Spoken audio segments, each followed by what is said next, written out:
Hoje eu quero falar com você, produtor rural. Você sabe como fazer o período de vaca seca da sua fazenda? Qual é a melhor maneira? Quando nós falamos de terapia de vaca seca, nós estamos falando em aplicar um medicamento de amplo espectro e longa duração. Porém, antes de eu fazer a aplicação desse medicamento, eu preciso escolher qual é a melhor forma para interromper a lactação do animal. Nós temos duas maneiras de realizar o período seco da vaca. Primeira, de forma abrupta, ou seja, você vai escolher o período que a sua vaca vai ficar seco, seja ele normalmente associado ao período gestacional. Esse período não deve ser menor que 45 e nem maior que 60 dias. Esse é um intervalo onde a glândula mamária vai ter um descanso, uma boa produção na outra lactação e interrompe as chances de contaminar uma nova infecção.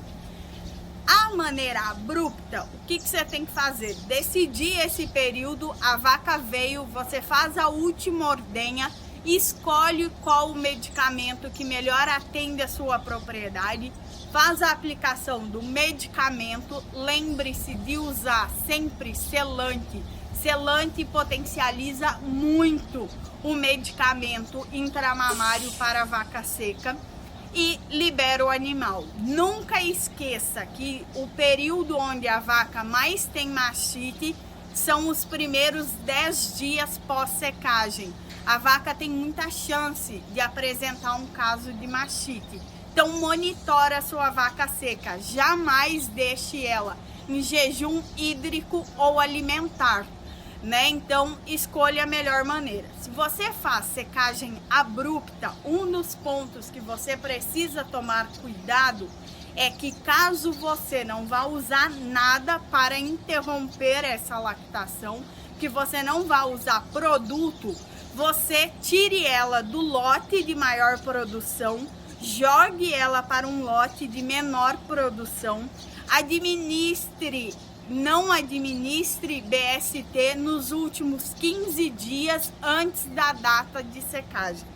Segunda maneira de realizar terapia de vaca seca, né? O período de secagem.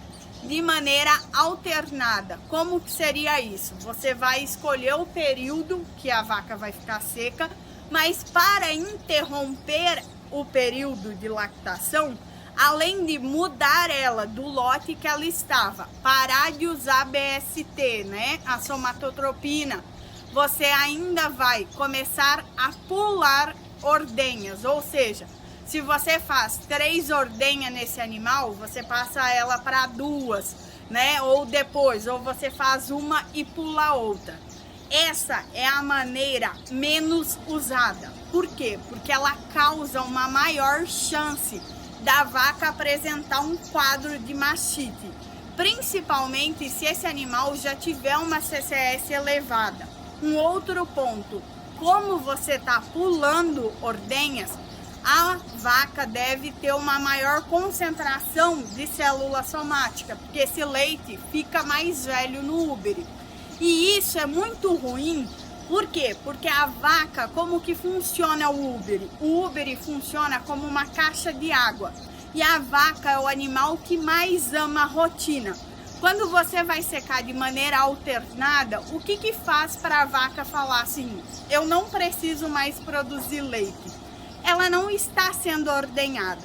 Quando você faz de maneira alternada, você não tem rotina. Você tira uma, não tira a outra. O que essa vaca? Ela não tem um mecanismo de para de produzir leite. Ela fica bagunçada.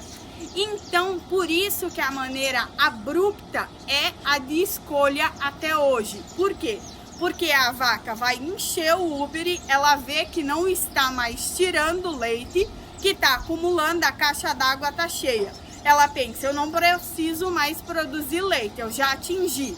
Passa 1 dia, 2 dias, a vaca com aquele desconforto, ela começa a fazer uma fagocitose, ela começa matar as células que produzem leite, né, os alvéolos. e com isso ela interrompe a produção de leite, né? Aí com no máximo uma semana. Por isso que toda vaca seca precisa ser monitorada aí em até uma semana. Pois caso um quarto tenha aumento de volume, né, apresente vermelhidão ou alguma coisa, precisa confirmar se não é mastite, que é muito comum no período seco. Então, se ficou alguma dúvida sobre a maneira de realizar a secagem dos animais, entre em contato. Um abraço e até nosso próximo vídeo.